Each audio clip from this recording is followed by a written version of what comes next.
कथा अनुसार अश्वपति नाम का एक राजा था। राजा के घर कन्या के रूप में सावित्री का जन्म हुआ। जब वो विवाह योग्य हुई तो राजा ने अपने मंत्री के साथ सावित्री को अपना पति चुनने के लिए भेज दिया। सावित्री ने अपने मन के अनुकूल वर सत्यवान को चुन लिया। सत्यवान महाराज धुमतसेन का पुत्र था, जिनका राज्य हर लिया गया था, जो अंधे हो गए थे और अपनी पत्नी सहित वन में रहते थे। वहीं जब सावित्री विवाह करके लौटी तो नारद जी ने अश्वपति को बधाई दी। साथ ही नारद मुनि ने ये भविष्यवाणी करते हुए कहा कि सत्यवान अल्प आयु का है, उसकी जल्द ही मृत्यु हो जाएगी। नारद जी की बात सुनकर राजा अश्वपति का चेहरा मुरझा गया। उन्होंने सावित्री से किसी अन्य को अपना पति चुनने की सलाह दी, लेकिन सावित्री ने उत्तर दिया कि आर्य कन्या होने के नाते जब मैं सत्यवान का वर्ण कर चुकी हूँ, तो अब वो चाहे अल्प आयु हो या दीर्घायु, मैं किसी अन्य को अपने हृदय में स्थान नहीं दे सकती। सावित्री ने नारद जी से सत्यवान की मृत्यु का समय जान लिया। नारद जी द्वारा बताए हुए दिन से 3 दिन पहले से ही सावित्री ने उपवास शुरू कर दिया। नारद जी द्वारा निश्चित तिथि को जब सत्यवान लकड़ी काटने जंगल के लिए गया तो सास ससुर से आज्ञा लेकर वो भी सत्यवान के साथ चल दी। सत्यवान जंगल में पहुंचकर लकड़ी काटने के लिए वृक्ष पर चढ़ा। वृक्ष पर चढ़ने के बाद उसके सिर में भयंकर पीड़ा होने लगी। वो नीचे उतरा।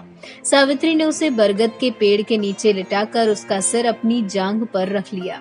देखते ही देखते यमराज ने ब्रह्मा जी के विधान की रूपरेखा सावित्री के सामने स्पष्ट की और सत्यवान के प्राणों को लेकर चल दिए। कहीं कहीं ऐसा उल्लेख भी मिलता है कि वटवृक्ष के नीचे लेटे हुए सत्यवान को सावित्री सत्यवान को वटवृक्ष के नीचे ही लिटाकर यमराज के पीछे पीछे चल दी। पीछे आती हुई सावित्री को यमराज ने उसे लौट जाने का आदेश दिया।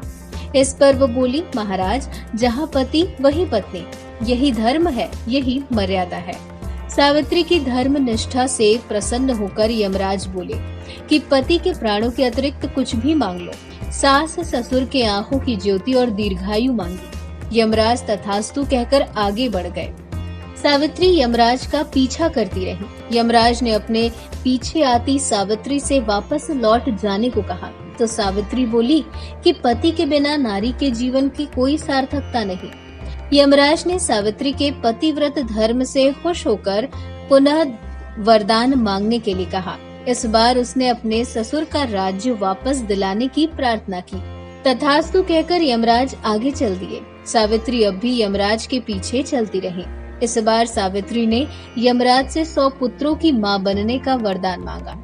तथास्तु कहकर जब यमराज आगे बढ़े तो सावित्री बोली, आपने मुझे 100 पुत्रों का वरदान तो दे दिया है, पर पति के बिना मैं माँ किस तरह बन सकती हूँ?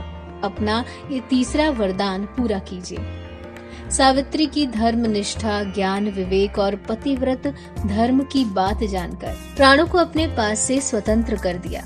सावित्री सत्यवान के प्राण को लेकर वटवृक्ष के नीचे पहुंची, जहां सत्यवान का मृत शरीर रखा था।